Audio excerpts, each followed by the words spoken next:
Bandit, Juge et Flic et plein d'autres séries. On reviendra sur cette appli et sur les programmes qui diffusent bientôt. Donc la directrice de la promotion d'Énergie 12, c'était Charlotte Valandré. Et les chanteurs Enrique Iglesias, M. Pokora et will.i.am, il y avait quand même 3 parrains, sont les parrains, donc bien sûr. La gagnante, je l'ai dit. L'hymne de la 9e saison, c'était évidemment la chanson du chanteur Corneille, Parce qu'on vient de loin. Le générique, donc j'ai dit que c'était bien sûr Ocean Drive, Revolution et le château. Un vaste domaine du village de Châteaufort dans les Yvelines. Ce château offre 450 mètres carrés dédiés à la vie et aux cours, auquel s'ajoute un grand chapiteau monté dans le parc de 5000 mètres carrés, où sont donnés des cours de danse, de sport et où ont lieu les évaluations. À l'intérieur du château se trouve au rez-de-chaussée le salon, une salle de cours, la cuisine, un studio. Voilà, j'ai perdu la ligne. Un studio avec un piano servant pour les répétitions et le fameux téléphone évidemment utilisable toujours à raison d'une minute par jour et par élève. Au premier étage de ce magnifique château se situent 3 chambres. La première, ornée de vert et noir, est équipée de 4 lits. La seconde, décorée de bleu, avec 4 lits, tandis que la troisième est aménagée en rouge et gris, avec 6 lits. À côté des chambres se situe la salle d'interview et le bureau de la directrice Charlotte Valandré. Contrairement aux saisons précédentes, il n'est pas possible de suivre la vie des candidats en direct 24 heures sur 24. Ce qui est le cas pour TF1 avec TF1+, évidemment. Présentation de la gagnante, Lorraine. Elle est née le 25 mai 1994. Lorraine Bourvon, chanteuse dans le groupe The Dreamers, devenu l'UNIS en 2019, qui s'est créé à la suite de sa rencontre avec Louis en 2010. Elle fut sélectionnée pour participer aux épreuves du théâtre de la 9e saison de la Nouvelle Star, auquel elle ne s'est pas rendue à la suite de sa sélection à la Star Academy. Elle a bien fait de ne pas continuer à la Nouvelle Star et d'aller à la Starac. Alors, Lorraine Bourvon, B-O-U-R-V-O-N, 18 ans à l'époque. Elle avait 18 ans et elle venait de Kernevel.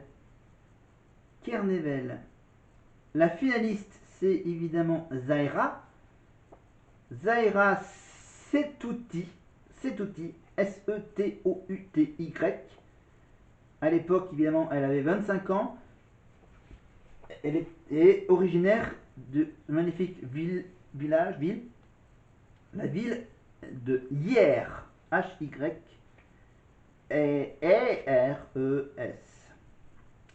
Il y avait aussi Daniel, qui était de Créteil, 21 ans. Sidoine, 25 ans, de Versailles. Vanina. Vanina. Ouais. Ah ben, à mon avis, les parents de Vanina, ils aimaient bien les chansons de Dave. Alors, Vanina Pietri, 23 ans de Versailles. Sidoine, il s'appelle Sidoine Rémy, le Versaillais. Et Daniel, qui est de Créteil, il s'appelle Daniel Leyo. Enfin, voilà. Romain, il y avait un certain Romain à la Starac d'Énergie 12. Romain Genot, 23 ans, de Marseille. Nancy, la petite Nancy. Nancy Logan, 24 ans. Elle vient de de Saint-Denis. Pas forcément de la Réunion, non, c'est pas précisé. Pauline Maserati. Hein? Non? Aucun lien avec la voiture. Pauline Maserati, 18 ans, de Béziers. Tony, de Koh-Lanta, non, le Tony de la Starac. Tony Brédelé, 23 ans, parisien. Mathilde Lompré, 20 ans, de Saint-Raphaël. Louis Mével, 21 ans, un petit village qui s'appelle la Forêt-Fouenant. La forêt fouenant. On avait bien sûr pour la Suisse, Jimmy de Yverdon avec un Y, Yverdon en Suisse, 25 ans, Jimmy Weber. Et pour les Belges de Bruxelles, on avait Tad. C'était un diminutif, bien sûr, son vrai prénom c'est Thaddeus Frey, F-R-A-Y. Et la première éliminée, le 13 décembre, c'était Manika. Ah oui, c'est un N à la place du L, comme Manika Ménard, mais sauf que le L est remplacé par un N. Manika Oxir, 23 ans, la première éliminée, était du petit village de Blanzac. Voilà. Et le corps professoral, pour la 9e saison, le corps professionnel est totalement inédit, hein, bien sûr. On avait donc bien sûr la petite nouveauté, c'est qu'on a pu retrouver Charlotte Ballandré, l'interprète de Myriam Cordier dans la série Les Cordiers jugés flics. Voilà. C'est celle dans la série, elle travaillait en tant que journaliste, je crois, hein, vers la fin de la série. Voilà. Elle faisait des études pour être journaliste. L'auteur-compositrice-interprète Juliette Solal. L'auteur-compositrice-interprète Juliette Solal se charge des cours d'expression scénique. Il y avait aussi le chanteur Rachid Ferrache, ayant notamment collaboré avec Véronique Sanson ou Morane, enseigne le chant. Les cours de danse sont quant à eux assurés par Aspop, le double champion du monde hip-hop en 2003 et en 2017, ancien collaborateur de David Guetta et d'Alicia Keys, ancien candidat de la France à un incroyable talent sur M6. Comme c'est sur NRJ12, on a fait appel à Pascal le grand frère. Et oui, Pascal Sautens, ex-animateur de l'émission Pascal le grand frère sur TF1, c'est le fameux prof de sport, coach sportif et mental. Le musicien Stéphane Filet, ayant notamment accompagné sur scène plusieurs artistes comme Marie Carré, Céline Dion, Pat Sakas ou Pascal Obispo, devient quant à lui répétiteur. Enfin,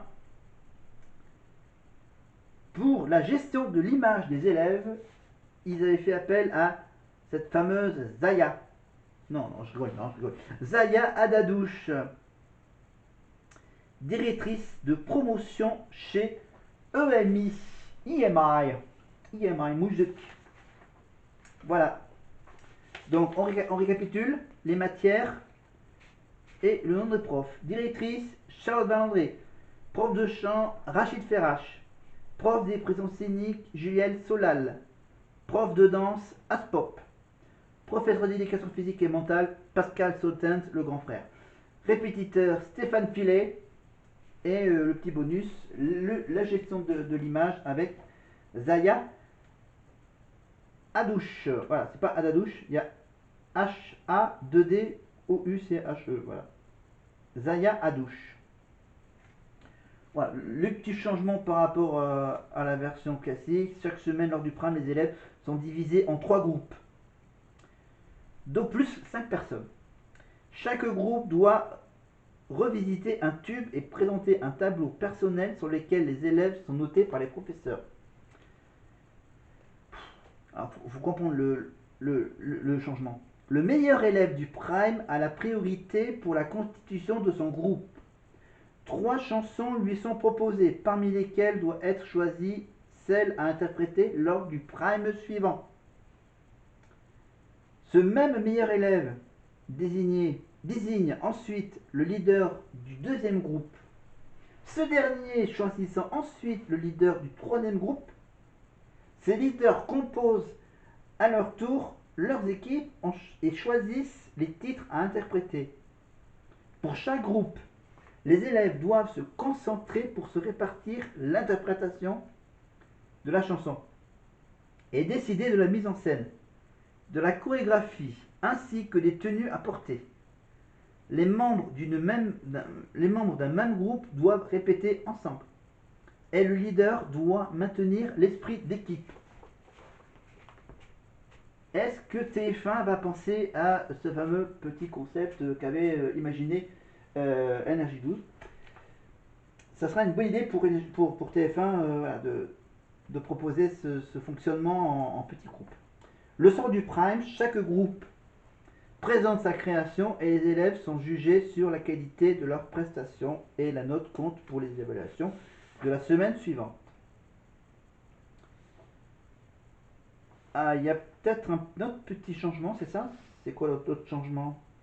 Lors de chaque Prime, ah oui, lors de chaque Prime, un professionnel, donc ça peut être de la télé, de la radio ou de la musique, ou des mises en disque, est présent pour juger les prestations des élèves. À la fin de chaque Prime, le professionnel désigne qui est, selon lui, le meilleur élève de la soirée. Donc voilà, celui qui a le mieux progressé, qui sait mieux exprimer, de la sensibilité artistique et qui, bien sûr, fait une meilleure réinterprétation d'une chanson. Le meilleur élève du Prime, donc, bénéficie notamment d'une exemption des évaluations de la semaine suivante. Ça veut dire, c'est à peu près ce que fait TF1.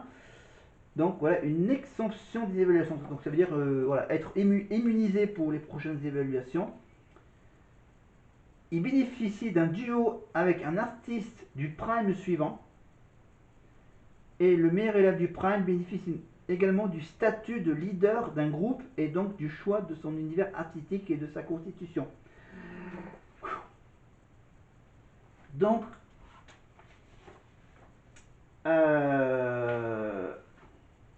alors les artistes qui sont venus sur NRJ12 faire la Starac avec les élèves d'NRJ12, il y avait donc, pour le premier Prime, il y avait donc, je vous fais dans l'ordre des Primes. Premier Prime, Florent Pagny, M. Pokora, Emily Sandé, Ocean Drive. Deuxième Prime, Birdie, Ahmed Bent, Marlon Roudette, Corneille.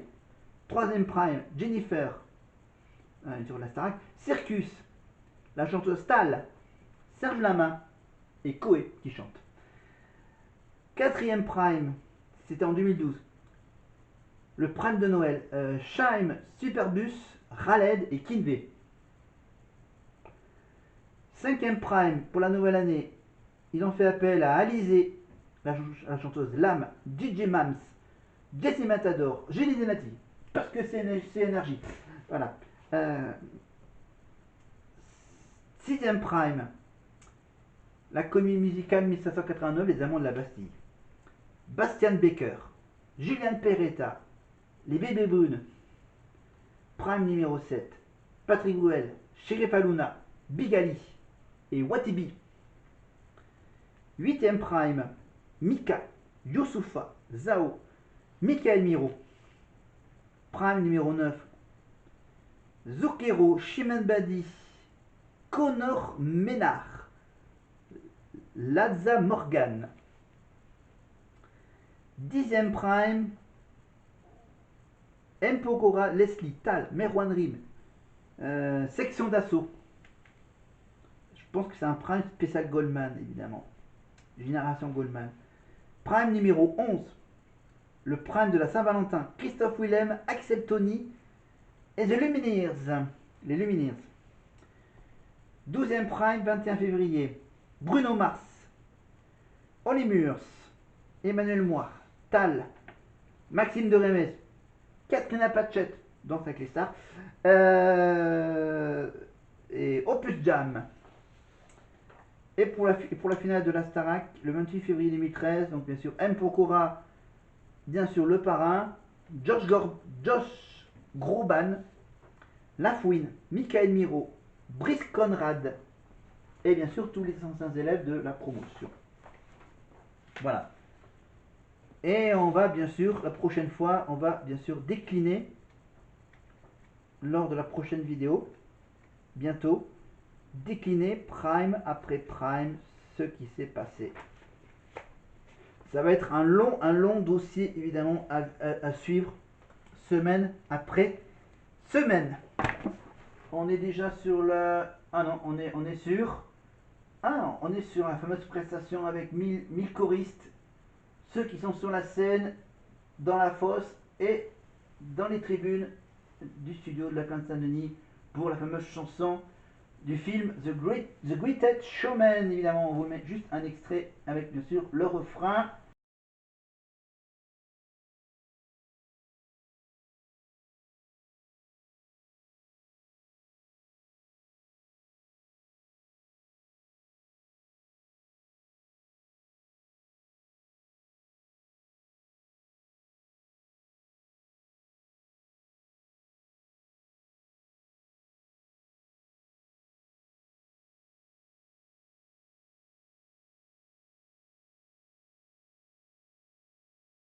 Évidemment, bon, j'allais pas vous quitter avant de vous donner quelques petites infos dans le petit village de Hénin-Beaumont, évidemment. Comme là, il y a Marine qui chante avec Ebony, avec les filles, avec les copines. Voilà, Hénin-Beaumont, je vous rappelle que Hénin-Beaumont, c'est voilà, la 10e ville du département où il fait bon vivre. Voilà, 1040 sur les 34 000. Voilà, voilà. Alors, qu'est-ce que je peux vous donner sur Hénin-Beaumont Hénin-Beaumont, on va faire ça. Alors, Hénin-Beaumont, on va faire passer les pages derrière. Alors, Hénin-Beaumont, dans le Pas-de-Calais. Donc, voilà, 1800 € le mètre carré, grosso modo.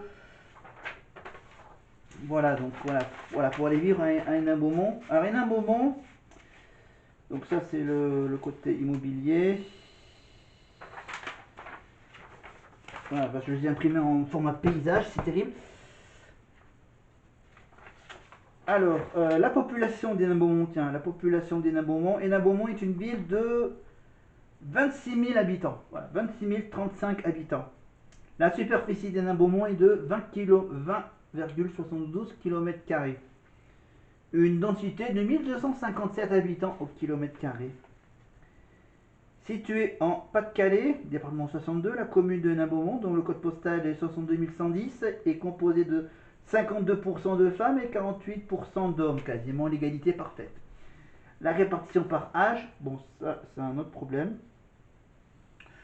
Voilà, donc je peux vous dire que la majorité, c'est assez équilibré, hein, c'est voilà, 20% à peu près pour les 0 à 14 et les 15 à 30. Ouais, les 15 à 29, bien sûr. Les 30 à 44 sont à 18, presque 19.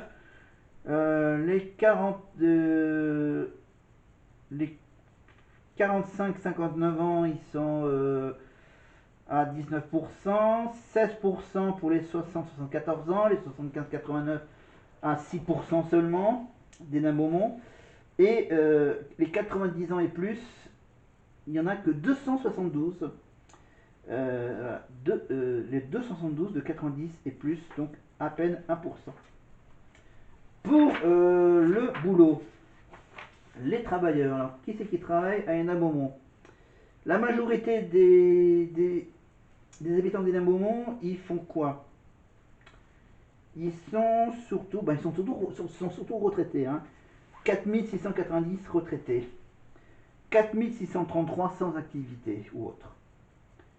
Voilà, 21 agriculteurs exploitants, 1000, à peu près 1000 cadres et professions intellectuelles supérieures, 2850 professions intermédiaires, 3780 employés. Voilà, ça c'est les sources de l'INSEE. Voilà, c'était donc les petites infos supplémentaires sur Hénin-Beaumont. Voilà.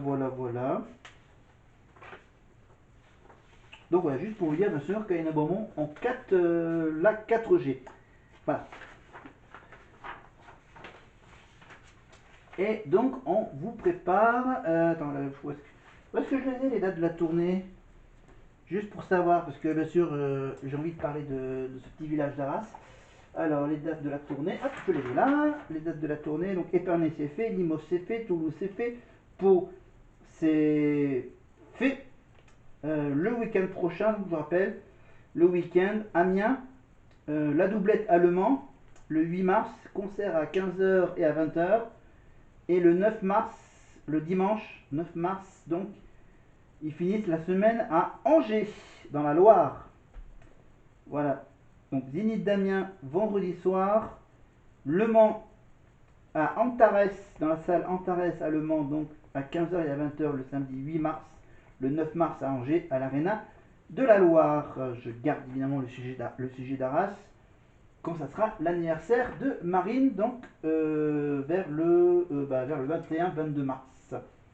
Voilà, quand ils seront à Lille, 21, 22 et 23 mars. Voilà, donc là ils font un petit week-end un peu dans le centre de la France, hein, vers Amiens, Le Mans, Angers. Ensuite ils feront bien sûr le Galaxy d'Amnéville, Dijon et Genève. Évidemment. Donc 22h53. Voilà, pour ma veste, évidemment, je vous rappelle que ma veste, je l'ai achetée sur la boutique officielle Star Academy, évidemment, vous tapez donc boutique Star Academy, vous trouverez cette magnifique veste grise college de la Starac. Voilà, j'ai aussi le bonnet que je vous ai montré également. Bon, maintenant, on va peut-être un peu avancer sur la suite du Prime. Que j'ai un peu de timing là-dessus. Donc j'ai parlé de ça, j'ai parlé un peu d'énergie, j'ai parlé de la Starac version Energy Revolution qui sera à suivre évidemment. Ensuite je parle évidemment de toutes les émissions d'Energy 12 que j'ai imprimé, tous les dossiers donc sur Tellement Vrai, Les Anges, les différentes émissions de télé-réalité qu'avait proposé Energy 12 à l'époque. Évidemment, il n'y a pas que ça, il y avait aussi d'autres émissions. Il y avait une émission qui cherchait des mannequins, Génération Mannequin. On parlerait également de poker. Oui, et oui. Le poker avec la Maison du Bluff, qui était sur Énergie 12 également. Voilà, le poker. Enfin, Énergie 12, il faisait tout. Hein, il trouvait de bonnes idées. Les Anges de la télé-réalité. Ils ont fait une saison de la Starac. Alors, ils ont essayé d'être un peu diversifiés, différents des autres chaînes. Mais ça sera notre fil rouge, évidemment. Fil rouge avec la Starac d'Énergie 12 et la chaîne d'Énergie 12, les programmes d'Énergie 12, évidemment. On continuera bien sûr avec la Starac, avec Dans sa clé star, évidemment, prochainement. Malheureusement, les deux animateurs de France Télévisions sont éliminés. Pour le prime de la Starac, pour la tournée de la Starac, bien sûr, vous avez toujours TF1+, avec bien sûr la quotidienne et l'hebdomadaire voilà, sur TF1+, en option premium. Et bien sûr, la possibilité de regarder évidemment les vlogs. Les vlogs, c'est qui fait les vlogs Je crois que c'est Maureen qui fait les vlogs. Ou Maya. Non, c'est Maureen.